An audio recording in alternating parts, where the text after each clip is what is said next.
사도행전 11장 넘어왔습니다. 10장이 굉장히 기념비적인 이야기예요. 왜냐하면 그냥 유대교에 머무르지 않고 이방인들에게 복음이 전해졌다라는 이야기가 10장에 그 고넬료 가정에 베드로와 함께 있었던 그 무리 가운데 확인이 되었기 때문이죠. 11장으로 넘어왔을 때의 이야기는 어떤 거냐면, 지난 시간에 봤지만 이걸 예루살렘 교회가 인정하냐 마냐, 이 문제예요. 정말 이방인에게도 구원이 있냐?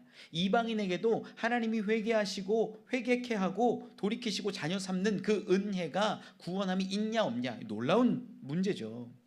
사실 유대교에 할례를 받고 율법을 지킴으로 유대교 안으로 들어올 수 있는 개종의 방법들은 있어요.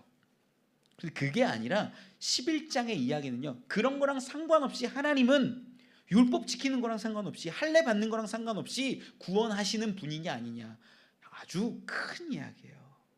그게 이제 11장에서 베드로의 이야기 가운데 확증되고 인정되는 이야기였어요. 여러분, 저들은 예루살렘 교회의 사도와 형제들은 어떤 마음과 생각을 가지고 있었냐면, 자기들이 스스로 세운 규례가 있었어요. 그러다 보니까 베드로에게 문제 삼을 때 왜 이방인들에게 복음을 전해? 라고 묻지 않아요. 그 질문이 아니라 왜 이방인들과 함께 먹었냐, 이걸 따지는 거예요. 먹고 안 먹고의 차이, 스스로 세운 규례에 걸려서 본질을 바라보지 못하는 모습이 있었다. 베드로가 참 지혜로워요. 왜 그러냐면, 베드로가 이야기해가는 그 과정들을 보는데, 베드로가 자기를 설명할 때 나는 무두장이의 집에 있었다라는 말 안 해요. 그리고 이달리아 부대 백부장 고넬료 얘기 안 해요. 그냥 뭘 얘기하냐면 본질만 얘기해요. 성령이 하셨다. 성령이 그들 가운데 임재하시는데, 성령으로 세례받는데 내가 어떻게 물 세례를 막을 수 있냐? 하나님이 하시는데 내가 누구이기에 무엇이기에 감히 막을 수 있냐? 본질이에요, 본질. 그걸 얘기했더니 저들이 어떻게 됩니까? 그러네, 잠잠해지는 거예요. 평안해지는 거예요. 그리고 나서 하나님께 영광 돌렸다. 그게 우리가 이제 지난 시간까지 보았던 이야기들이에요. 오늘 본문은 이 안디옥 교회 이야기입니다. 안디옥 교회에 복음이 전해지고 그들이 점점 많아지고 아름답게 교회가 세워지는 이야기, 스토리를 담아내고 있어요. 우리 말씀 읽으면서 계속 은혜를 나눠볼까요? 우리 19절, 20절 말씀으로 두 절 같이 한번 읽어봅시다. 시작. 그때 스데반의 일로 일어난 환란으로 말미암아 흩어진 자들이 베니게와 구브로와 안드옥까지 이르러 유대인에게만 말씀을 전하는데. 아멘. 자, 19절 말씀에는요, 어떤 사람들 이야기가 나오는데, 이 사람들이 어떤 사람들이냐면 19절에 스데반의 일로 인해서 환란으로 말미암아 도망가고 흩어진 자들에 대한 이야기예요. 우리 스데반이라는 사람이 예수 그리스도를 전하고 선포했을 때 어떤 일들이 일어나냐면, 사람들은요, 그 가운데 바울도 있었을 것을 우리가 보잖아요. 돌멩이 던지는 거예요. 그래서 죽였어요, 스데반이라는 사람을. 너무나 안타까운 죽음이지요. 그런데 그 일을 시점으로 해서 어떤 일들이 일어나냐면, 예수 믿는 자들은 다 잡아서 가두고 죽이고 하는 그런 어떤 마녀사냥 같은 일들이 이루어지는 거예요. 그래서 믿는 자들이 도망가고 뿔뿔이 흩어지게 됩니다. 그 자들이 어디까지 흘러가냐면 베니게와 구브로와 안디옥까지 이르렀다라고 기록하는 거예요. 그런데 그들이 정말 예수가 참된 게 아니라면 조용히 도망갔겠죠. 목숨이 중요하니까. 그런데 저들 가운데 굉장히 중요한 본질적인 걸 담아내고 있는데, 그게 예수 그리스도라는 거예요. 그러다 보니까 도망가는 와중에서도 뭘 하냐면 복음을 전하는 거예요. 예수를 증거하는 거예요. 여러분, 이거 쉽지 않아요.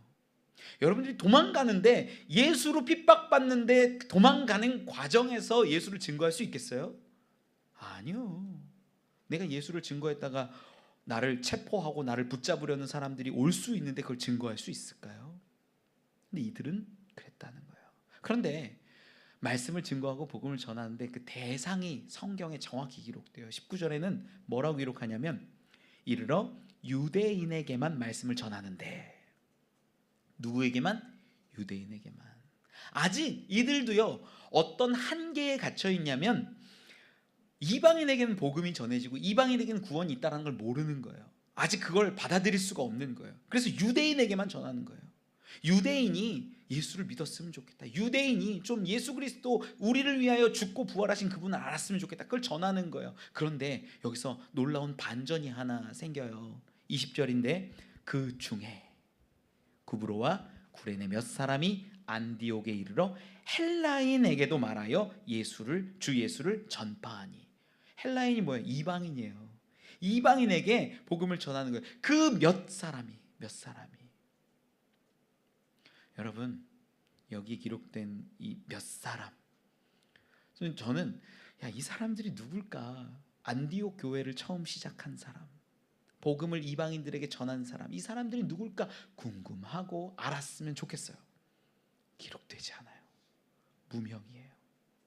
그런데 성경은 그 사람들의 존재는 분명히 있었다라고 기록하고 있잖아요. 여러분, 놀라운 얘기예요. 왜 그러냐? 지금 가이사랴 지역의 고넬료는 베드로라는 너무나 유명한 사람이 가서 복음을 전했어요. 베드로는 예수님의 수제자라고도 알려져 있지요. 성전 미문으로 올라갈 때 제9시기도 시간에 날 때부터 안진뱅이였던 자를 일으켰던 자지요. 그가 솔로몬 행각에서 선포하고 예수 그리스도를 증거할 때는 3,000명이 믿고 세례받는 그 기적 같은 일들도 일어나지요. 그가 갔다가 욥바나 막 이런 지역 돌아가면서 도르가라는, 다비다라는 그 여제자를 소생시키는, 부활시키는 그 기적도 일어났어요. 그러니까 베드로는요, 성경 역사 가운데 우리가 바울을 많이 알아서 그렇지 실제로 예수님의 제자들 가운데에서는 가장 유명하고 위대한 수제자 중에 한 수제자였던 거예요. 너무 유명해요. 그런데 그 베드로의 사역과 더불어서 함께 동등하게 기록된 오늘 본문은요, 무명이에요. 이름이 없어요. 그런데 분명히 있어요. 저는 가슴이 두근두근 거려요.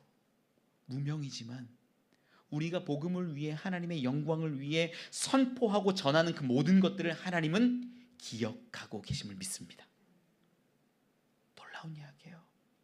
다들 유대인에게만 전해, 유대인에게만 전하는 게 맞지, 이렇게 얘기하고 있는데 어떤 사람들은, 그 중에 몇 사람은, 기록되지 않은 무명의 몇 사람은요, 헬라인에게도 전하고 싶어라는 마음을 갖고 전하는 거예요. 저는 이게요, 성령의 인도하심임을 믿습니다.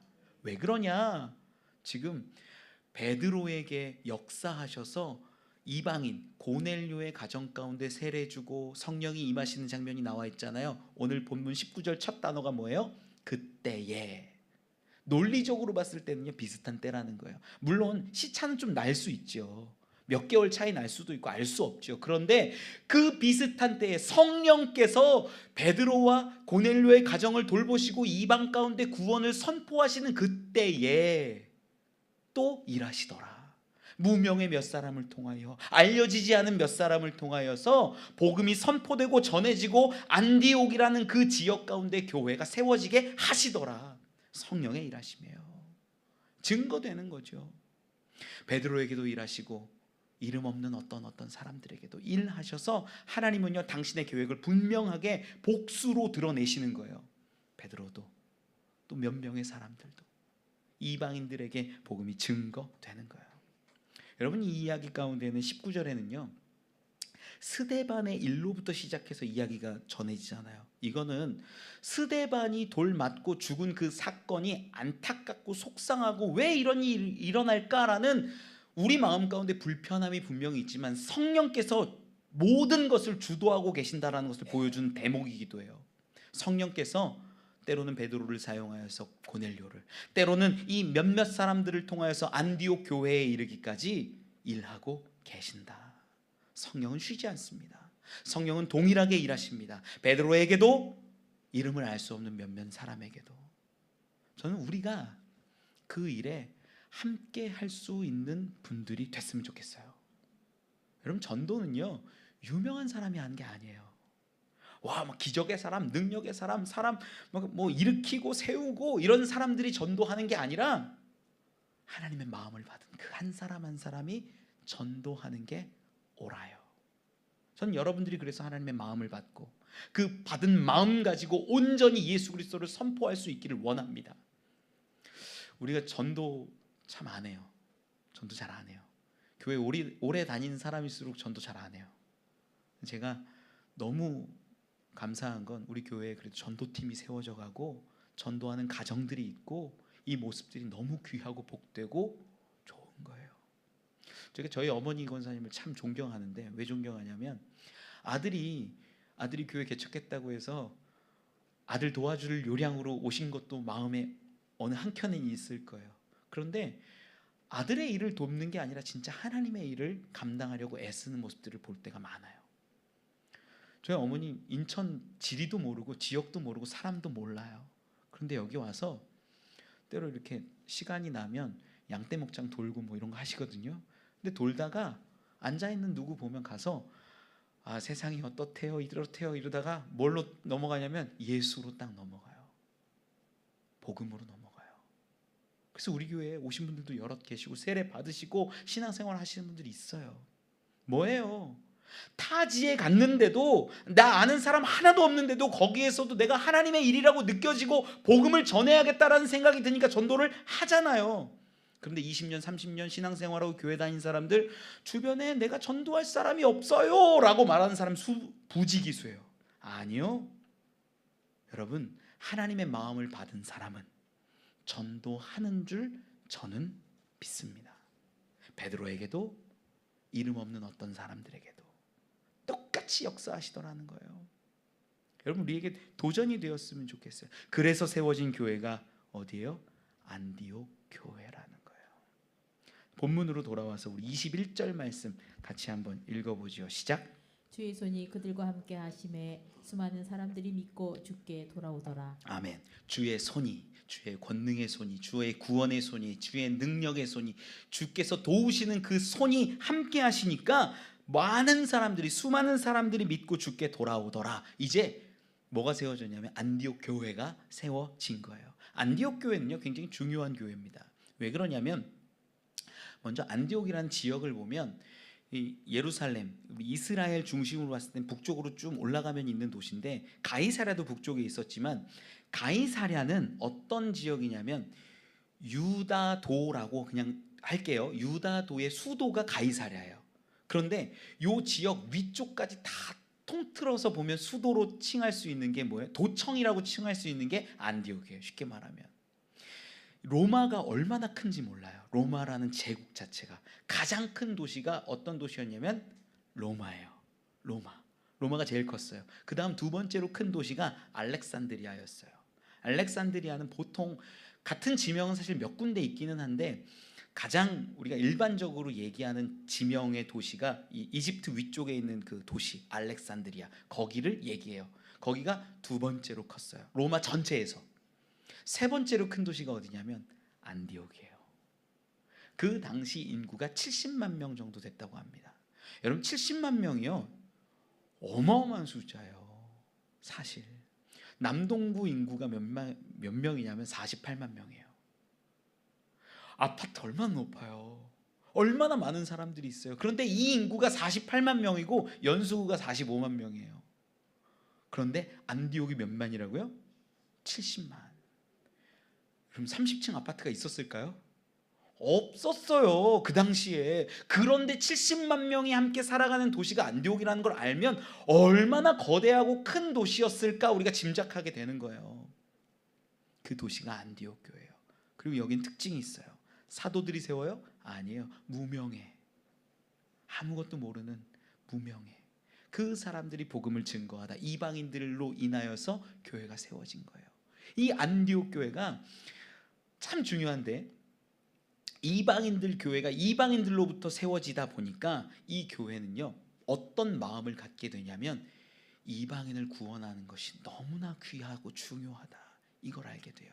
그래서 바울이 나중에 1차 전도 여행, 2차 전도 여행, 3차 전도 여행을 가는데 온전히 그 바울을 후원하는 후원교회가 돼요. 왜? 이방인 우리가 구원받았으니까 이게 너무 중요한 사역이라는 걸 아는 거예요. 그래서 바울을 후원하고 협력하고 복음을 전하는 일에 애쓰는 거죠. 여러분, 우리는 유대인입니까? 이방인입니까? 이방인이에요. 유대교 입장으로 이스라엘 중심으로 봤을 때 우린 이방인이에요. 결코 유대인이 될 수 없어요. 할례 받지도 않았고 뭐 율법을 그렇게 지켜내지도 않아요. 그런데 그럼에도 불구하고 고넬료의 가정처럼 안디옥 교회 성도들처럼 하나님이 그들을 구원하시기로 작정하고 구원받은 백성이 우리임을 저는 믿습니다. 우리가 이방인인데 구원받은 거예요. 그러면 우리 안디옥 교회처럼 선교하고 다른 민족과 다른 나라, 다른 사람들을 사랑할 수 있는 마음을 품어야 한다라는 거예요. 안디옥 교회는 그걸 위해서 애쓰잖아요. 바울을 후원하고 기도하잖아요. 우리만 먹고 우리만 잘 사는 것이 아니라 다른 나라와 민족을 바라보면서 애쓸 수 있는 우리가 되기를 원합니다. 여러분, 그래서 우리 다음 세대 청년들, 청소년들 일본 비전 트립 보내는 거예요. 교회에서 재정도 후원하고 많이 도와서 정말 저들이 다른 민족에게 복음을 전하는 것이 얼마나 귀하고 중요한 것인가를 좀 보고 배우고 마음 가운데 새기는 자리가 되었으면 좋겠어요. 이 일은요, 청년부의 일이 아니에요. 우리의 일이에요. 우리 교회의 일이에요. 우리 교회의 사명이고 비전과 전도를 위해 나아가야 할 길이에요. 그래서 여러분, 우리 비전 트립 위해서 같이 기도해 주시고 마음 모아 주시고 협력할 것, 후원할 것들 있으면 아낌없이 해주셨으면 좋겠어요. 우리 다음 세대가 진짜 복음으로 나아가는 길이 될 것을 저는 믿습니다. 안디옥 교회처럼 됐으면 좋겠어요. 말씀 돌아와서 우리 계속 볼까요? 이제 안디옥 교회가 세워지고 그 교회가 이제 점점점 이렇게 자라 나가고 있어요. 말씀 우리 22절과 23절 같이 한번 읽어봅시다. 시작. 예루살렘 교회가 이 사람들의 소문을 듣고 바나바를 안디옥까지 보내니 그가 이르러 하나님의 은혜를 보고 기뻐하여 모든 사람에게 굳건한 마음으로 주와 함께 머물러 있으라 권하니. 아멘. 먼저 22절을 보면요, 안디옥 교회에서 이방인들이 복음을 듣고 예수를 믿고 많은 사람들이 뭐 이렇게 교회가 세워졌다라는 이야기를 예루살렘 교회가 들은 거예요. 야, 이게 뭔 일이야? 이방인에게? 요 때가 그때라 그랬잖아요. 19절 시작할 때 그때라 그랬잖아요. 그러니까 베드로가 고넬료의 가정에 가서 복음을 전해서 성령 세례 받고 물 세례 받은 것들을 경험하고 인정했던 그때니까 이제 진짜 확인해 보자. 이방인에게도 복음이 전해졌고 하나님이 그들과 함께 하시는지를 좀 보자라고 해서 누굴 보내냐면 바나바라는 사람을 보내는 거예요. 바나바가 우리 사도행전에 이미 등장했죠. 4장 36절과 37절을 좀 보면 좋겠는데, 사도행전 4장 넘어와서 36절과 37절입니다. 그 사람이 바나바가 어떤 사람인지를 좀 보면 좋을 것 같아요. 신약성경 194면에 있습니다. 사도행전 4장 36절 37절 읽어보지요. 시작. 구브로에서 난 레위족 사람이 있으니 이름은 요셉이라. 사도들이 일컬어 바나바라, 번역하면 위로의 아들이라 하니 그가 밭이 있음에 팔아 그 값을 가지고 사도들의 발 앞에 두니라. 아멘. 구브로에서 난 레위 사람이에요. 레위 사람. 원래 이름 본명은 뭐예요? 요셉. 요셉인데 별명이 불리는 게 바나바예요. 바 하면 아들, 나바 위로해서 바나바 하면 위로의 아들이다. 성품이 어떨 것 같아요? 성품이 좋죠. 위로하고 권면하고 사랑해주고 보듬어주고 이런 사람을 보내는 거예요. 근데 그가 사도행전 4장 37절에 보지만 밭이 있어서 밭을 팔아서 하나님께 드릴 수 있는 결단과 또 풍요로운 사람이었던 것으로도 보여요. 그 사람을 보여내요. 근데 그 사람이 4장 36절 가운데 나오지만 어느 지역 사람이라고 기록하냐면 구브로에서 난 레위족이라고 기록해요. 구브로에서.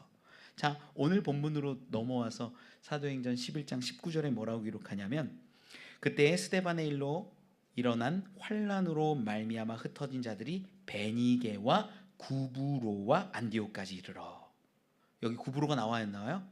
나와요. 그러니까 복음이 베니게와 구브로와 안디옥까지 이르러 가는 그 여정 가운데 누구를 보내냐면 예루살렘 교회에서 구브로 출신 동양 사람, 거기 고향인 사람, 그 사람을 보내자. 그렇게 결의해서 바나바를 보낸 거예요. 바나바는요, 구브로 지역에서 나온 사람이다 보니까 안디옥이나 구브로나 이런 문화와 상황 같은 것들 너무나 잘 알죠. 잘 알죠. 이방인들과도 교제를 많이 했겠죠. 그래서 그를 파송했고 그를 보내는 거예요. 그런데 본문 가운데 이제 독특한 장면이 하나가 펼쳐져요. 이 부분을 좀 잘 들으시면 좋을 것 같은데, 23절에 그가 안디옥 교회에 가서 행하는 모습이 나와요. 23절 한 번만 더 읽어볼까요? 시작. 그가 이르러 하나님의 은혜를 보고 기뻐하여 모든 사람에게 굳건한 마음으로 주와 함께 머물러 있으라 권하니. 아멘. 그가 했던 게 두 가지로 나와요. 어떤 거냐면 그가 이르러 하나님의 은혜를 보고 기뻐했다.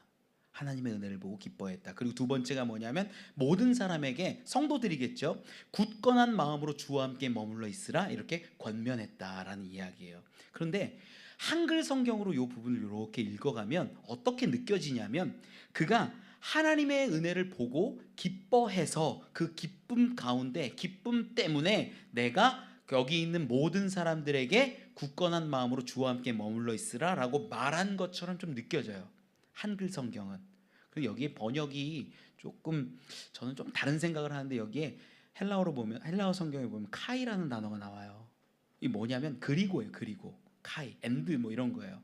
그래서 요 단어가 딱 들어가면 어떤 느낌이 되냐면 두 문장이 확실하게 되는 거예요. 하나는 뭐예요? 그가 이르러 하나님의 은혜를 보고 기뻐했다. 그리고 모든 사람에게 굳건한 마음으로 주와 함께 머물러 있으라 권했다. 이해가 가세요? 요 카이라는 단어 때문에 두 가지 이야기로 이게 바뀐다라는 거예요. 우리는 한글로 성경 읽다 보니까 기뻐해서 사람들에게 권면하는데, 야, 웬만하면 모든 사람들 주와 함께 머물러서 있어, 굳건한 마음으로 있어, 이렇게 권면한 것처럼 보이는데 그게 아니라 구분된 이야기라는 거예요. 이걸 왜 얘기를 드리냐면요, 그가 뭘 보고 기뻐했는지는 우리가 알아야 되기 때문이에요. 뭘 보고 기뻐했대요? 성경에선 하나님의 은혜를 보고 기뻐했대요. 성경을 읽을 때 이런 문장들이 나오고 이런 절들이 나오면 이게 뭔 말인지 몰라요. 하나님의 은혜를 보고 기뻐했다는 게 뭘까요? 우리는 모호한 거예요. 모호해요. 성경이 모호하게 느껴지면 은혜로 다가오지가 않아요. 이게 뭔 말이야? 그냥 좋은 말 아무 말 대잔치. 성경을 읽을 때 많은 분들이 그래요. 무슨 의미인지도 모르고 좋은 말 대잔치라고 여겨요.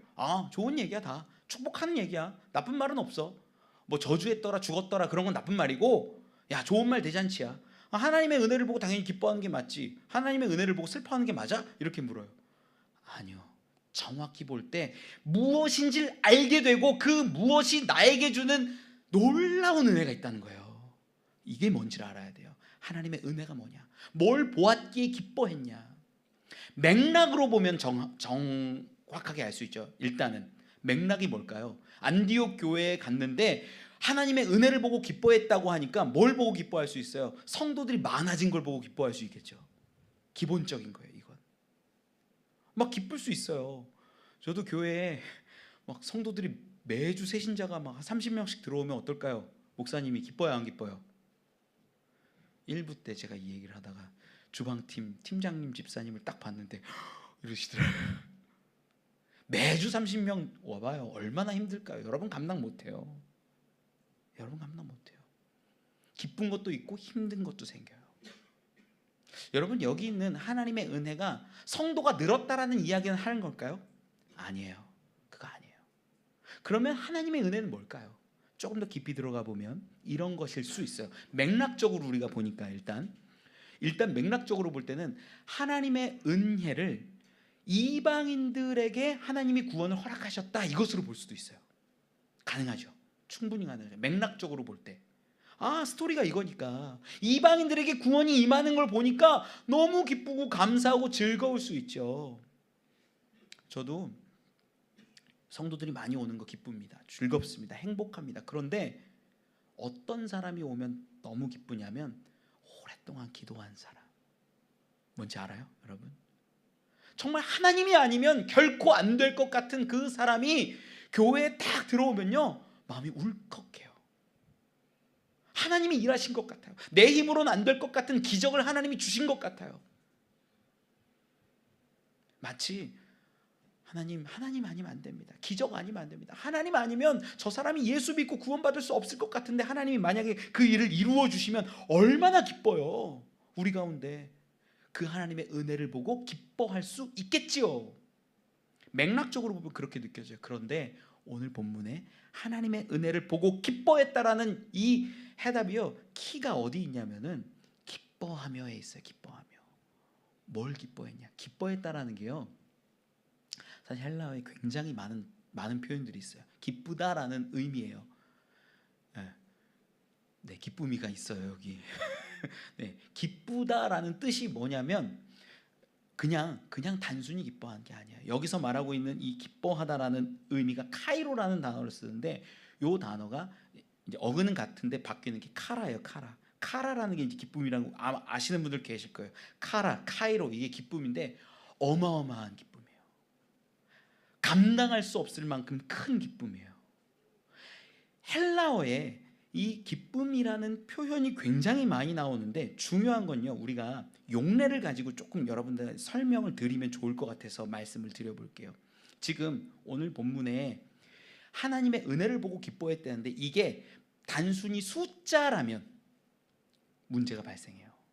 왜 숫자가 아니라고 제가 확실히 말씀드리냐면, 기뻐하다라는 표현이 만약에 사람이 구원을 받은 것으로 인하여서 기뻐했다면 이 카이로를 안 쓰고 다른 단어를 썼을 거예요.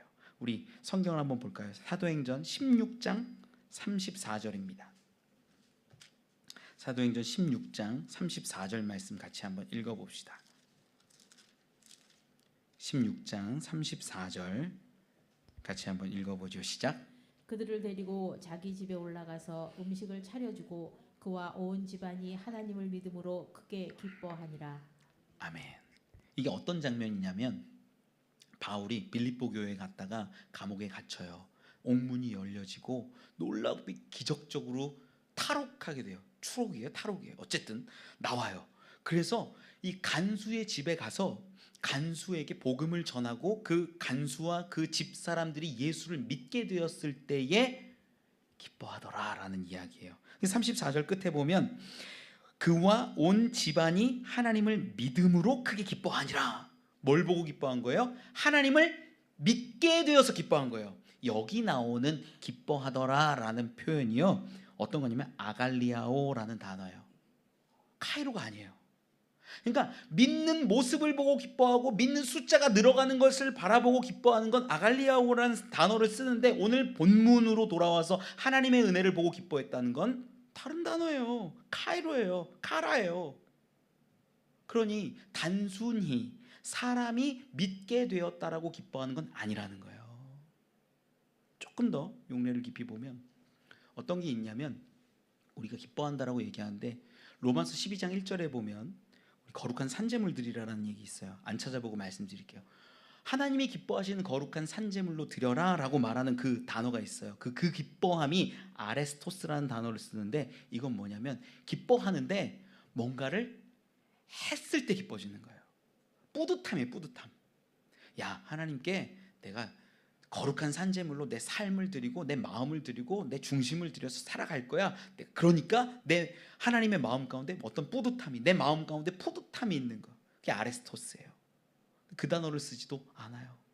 그러니까 기쁘다라는 표현이 굉장히 다양하게 있는데, 오늘 본문 가운데 있는 이 기뻐하다라는 이 표현이요, 어마어마한 기쁨이고 너무나 큰 기쁨인데 다른 의미라는 거예요. 다른 의미. 뭘 기뻐하는 걸까?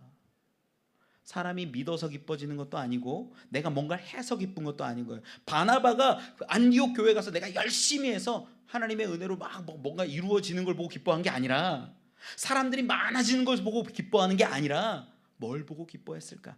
이 카이로라는 단어 너무 많이 나와요. 신약 성경에 제일 많이 나오는 단어가 이 단어예요. 근데 이걸 가지고 좀 여러분 유추해야 되지만, 마태복음 2장 10절에 보면 이런 표현이 있어요. 우리 동방 박사가 별을 보고 선포하는 이야기예요. 마태복음 2장 10절 말씀 우리 같이 한번 읽어볼까요? 마태복음 2장 10절입니다. 맨 앞에 있어요. 신약성경. 어떤 기쁨인지 한번 봅시다. 시작. 그들이 별을 보고 매우 크게 기뻐하고 기뻐하더라. 아멘. 이 기쁨이 카라예요. 카이로예요. 어떤 거냐면 너무나 기대하고 소망하고 바라보던 것들을 보았을 때 느껴지는 것, 그 기쁨이 카이로예요. 그냥 단순히 감정적인 것에 그치는 것이 아니라 너무 큰 기쁨인데 내가 원하고 바라고 소망했던 것들을 보았을 때 느껴지는 감정이 카이로라는 거예요. 뭘 의미하는 걸까요? 바로 우리 주 예수 그리스도가 하나님의 은혜라는 것입니다. 이 기뻐하다라는 단어를 통해서 우리가 유추해내는 거예요. 지금 그냥 단순히 사람이 많아지는 것으로 기뻐하는 것이 아니라 하나님이 이방인들을 구원하셔서 기뻐하신 것이 아니라 바나바는요 안디옥 교회에 가서 뭔가를 보여주고 있는 거예요. 뭘 보여주고 있냐면 저들 가운데 드러내고 있는데, 야 얘들아, 이거야 하나님을 기뻐하는 것이 진짜 복음의 사람들이야. 이걸 보여주는 거예요. 여러분, 디도서 2장 11절에는 이렇게 기록을 합니다. 모든 사람에게 구원을 주시는 하나님의 은혜가 나타나. 모든 사람을 구원하신 하나님의 은혜가 뭘로 나타나요? 예수 그리스도로 나타나죠. 성경의 신약 성경을 쭉 보면요, 하나님의 은혜를 이야기하는 게 예수 그리스도인 것을 우리가 알아요.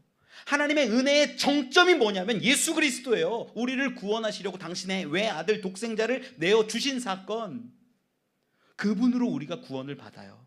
그래서 하나님의 은혜의 가장 최정점에 있는 게 예수예요. 오늘 본문에 그러면 바나바가 본 하나님의 은혜는 뭐였을까? 우리는 추측할 수 있어요.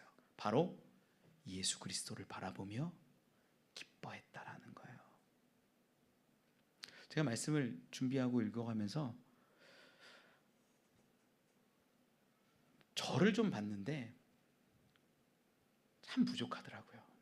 왜 부족하냐면 목사가 돼서 이 앞에 서가지고 정말 하나님 한 분만으로 내가 기뻐하고 이 자리에 있냐? 이걸 돌아보니까 아닐 때가 너무나 많은 거예요. 상황을 보고 환경을 보고 사람을 보고 때로는 예배 드려야 되는데 누가 안 왔네? 누가 아파서 못 왔네? 어떤 사람이 시험에 들었네? 어떤 사람이 넘어졌네? 이런 거 보면 속상하기도 하고 아프기도 하고 힘이 어려워질 때가 많은 거예요. 그러다가요 또 어떤 사람이 기대하지 않았는데 교회 딱 오잖아요. 너무 기쁜 거예요. 그럼 제가 제 감정이 왔다 갔다 하는 저의 모습을 한 걸음 뒤에서, 메타인지라 그래요. 제가 한 걸음 뒤에서 저를 딱 볼 때 너 뭐냐? 네 감정 왜 너한테 휘둘리냐? 상황 보고 기뻐하고 상황 보고 예배하고 어떨 때는 힘들어하고 어떨 때는 기뻐하고 그게 뭐냐? 정말 너는 예수 그리스도 한 분만으로 기뻐하고 하나님 한 분만으로 즐거워하냐? 제가 저를 보는데 솔직히 대답을 못 하겠더라고요. 여러분, 시편 기자들이 늘 노래했던 게 뭔지 아세요? 여호와를 기뻐하는 거예요. 하나님을 기뻐하는 거예요. 하나님이 뭔가를 주셔서 기쁜 게 아니라, 하나님 뭔가를 나에게 이루어 주셔서 기쁜 게 아니라 여호와 하나님 그 한 분만을 기뻐하는 게 시편 기자들의 노래예요. 우린 어떠냐는 거예요. 우린 하나님 이거 주셔야지 내가 기쁠 것 같아요. 하나님 이거 이루어 주셔야지 내가 행복할 것 같아요. 안 이루어 주시면 어떻게 되냐면 내 마음 가운데 불편함이, 어려움이, 슬픔이 있어요. 하나님 좀 기적을 좀 만들어 주셨으면 좋겠어요. 기적 주시면 내가 더 잘 믿고요, 더 잘 따를게요. 기적 주시면 그 감정 가운데 기뻐하는데 하나님을 기뻐하면 사라지고요, 그거 주시지 않으면 마음이 상하고 힘들어져서 하나님을 떠나기도 해요. 그게 우리의 모습이에요. 그게 하나님을 기뻐하는 모습일까요? 아니라는 거예요. 제가 저를 보면 참 부족해요. 사람 때문에 기쁘기도 하고 슬프기도 하고. 여러분은 어떻습니까? 우리 똑같잖아요. 내가 소망하는 일들 이루어지면 기뻐서 감사 헌금하고 뭐 예배하고 찬양하고. 여러분, 하나님이 주신 것을 기뻐할 수 있지요. 필요하지요. 맞지요. 그런데 본질을 말씀드릴게요. 하나님을, 주 여호와를, 그분을 기뻐하는 분들이 되시길 바랍니다. 이게 우리에게 참 모습이에요. 참 모습. 저는 바나바가 그렇게 보이는 거예요. 하나님만 기뻐하는 것처럼 보이는 거예요. 하나님을 기뻐하는 것을 보여준 것으로 여겨지는 거예요. 그랬더니 또 한마디 거드는 것이 뭐냐면 23절 하반절에 모든 사람에게 굳건한 마음으로 주와 함께 머물러 있으라 권하는 거예요. 내가 하나님을 기뻐하고 예수 그리스도를 기뻐하는 모습을 보여주면서 얘기하는 게 뭐냐, 이거야. 주와 동행하는 거야. 주님을 기뻐하는 거야. 주님과 함께 살아가는 거야. 너희들 안디옥 이 지역에서 어려운 삶을 살고 힘들겠지만 그럼에도 불구하고 주와 동행하는 삶을 살아. 그거야. 그게 그리스도인이야. 이걸 가르쳐주고 설명하는 거예요. 여러분, 저도 참 부족하지만 우리가 목표는 알아야 되잖아요. 목적지는 알아야 되잖아요. 여러분들께 제가 권면드려요. 여러분이요, 신앙의 유산을 자녀들에게 물려주시려거든 진짜 잘 들으세요. 뭘 보여주셔야 되냐면 온전한 예배자의 모습을 보여주세요. 내가 하나님이 이걸 주셔서 기뻐했다라는 거요, 자녀들 너무 잘 알아요. 내가 하나님이 이거 안 주셔서 속상해한다라는 거요, 자녀들 너무나 잘 알아요. 그게 아니라 오직 하나님 한 분만으로, 예수 그리스도 한 분만으로 내가 기뻐하고 감사하고 있다라는 것을 자녀들에게 보여주시고 드러낼 수 있는 분들이 되시길 원합니다. 그게 진짜라는 거예요. 그 길로 우리가 걸어가야 된다는 거예요. 바나바가 그렇게 했다라는 거예요. 그렇게 가르치고 돌보았다라는 거예요. 그랬더니 어떤 일들이 일어납니까? 본문 가운데 돌아와서 우리 24절 읽어보죠. 마무리할게요. 24절 시작. 바나바는 착한 사람이요 성령과 믿음이 충만한 사람이라 이에 큰 무리가 주께 더하여지더라. 아멘. 바나바는요 착한 사람이래요. 이게 아가토스라는 단어 쓰는데 아가페랑 뭐 같은 거예요. 그의 성품이 착하고 선했다라는 거야. 하나님을 닮아서 하나님의 마음으로 성령의 충만함으로 그의 모습이, 그의 삶이 오직 하나님 한 분만으로 기뻐하는 모습을 보여주니까 사람들이 나중에 어떻게 되는 거? 24절 끝에 이에 큰 무리가 주께 더하여 지더라. 다른 거 없어요. 다른 거 없어요. 하나님을 사랑하고 예수 그리스도 한 분만으로 기뻐하는 그 모습을 보여줄 때 사람들이 교회는 다르네, 저 교회는 다르네, 저 신앙인은 다르네, 저 예수 믿는 사람은 진짜네, 이런 말들이 나오는 거예요. 우리가 교회 다녀서 받는 어떤 복이나 물질이나 축복이나 이런 것들로 얘기하면 사람들 혹 할 수는 있어요. 맞아요. 그거 보고 오는 분들도 많습니다. 알아요. 하나님이 때로는 그걸 주시기도 합니다. 분명해요. 그런데 깊은 단계는 아니에요. 우리 가운데 필요한 건 뭐예요? 오직 하나님 한 분만으로 기뻐하는 모습을 보여주고 그것으로 인하여 사람들이 하나님을 알게 되고 주께 돌아오는 그 일들이라는 거예요. 여러분, 자녀를 세우려거든, 자녀에게, 다음 세대에게 진짜 믿음의 신앙의 유산을 물려주려거든 하나님 한 분만으로 기뻐하는 모습을 보여주십시오. 그때 자녀가 진짜 믿음의 유산을 받는 거예요. 배워가는 거예요. 따라가는 거예요. 말씀 맺을게요. 시간이 많이 갔어요. 저희 아이들하고 제가 안방에서 큰애, 둘째, 셋째랑 같이 자거든요. 큰아이, 둘째아이, 셋째아이하고 자는데 뭐 투닥거리기도 하고 저는 좀 일찍 잡니다. 일찍 자고 일찍 일어나다 보니까 자는데 아이들이 막 앵겨 붙어요. 어느 순간에 이렇게 1인용 매트리스 이렇게 제가 딱 깔고 혼자 잘 때 많거든요. 자는데 그 양옆으로 애들이 탁 달라붙어 가지고 움직이지도 못할 때가 있어요. 그럼 야 좀 가. 야 네 자리로 가. 야 네 넓은 자리 있는데 왜 아빠 이 좁은 자리 와 가지고 아빠한테 붙어 있냐. 힘들다. 그렇게 얘기해요. 근데 아이들이 지금도 간혹 그 얘기를 해요. 불 다 끄고 자자 얘들아. 자자. 그러는데 아이들이 이래요. 아빠가 참 좋아. 딱 그래요. 그날 제가 뭐 맛있는 음식을 사줬나? 선물을 해줬나? 아니요. 그런 거 아니에요. 칭찬을 많이 해줬나? 아니요. 그런 거 아니에요. 그냥 아이들이 하는 말이에요. 아빠가 참 좋아. 아빠가 좋아. 마음이 얼마나 기쁜지 몰라요. 근데 여러분, 제가 이 말씀을 드린 이유가 뭐냐면 하나님도 우리를 바라보시면서 똑같다는 거예요. 뭔가를 줘서 행복할 수 있어요. 맞아요. 뭔가를 줘서 기분 좋을 수 있어요. 우리가 할 수 없는 것 하나님이 꼭 이루어 주셔야만 하는 것들 구했을 때 주셔서 기쁠 수 있어요. 그런데 진짜 기쁨은요, 그 하나님 한 분만으로 내가 기뻐하는 거예요. 그걸 하나님이 기뻐하세요. 한번 돌아보셨으면 좋겠어요. 나는 하나님 한 분만으로 기뻐하냐? 아니면 세상의 것들로 기뻐하냐? 하나님이 주시지 않으면 내가 속상하고 힘드냐? 하나님은 뭘 주셔서 우리에게 아버지가 되시는 분이 아니라 이미 우리를 낳으셨고 우리를 구원하신 분이기에 찬양받고 예배받을 만한 분임을 저는 믿습니다. 우리 오직 예수 그리스도 한 분만으로 기뻐하며 살아갈 수 있는 저와 여러분 우리 되시길 간절히 축원합니다.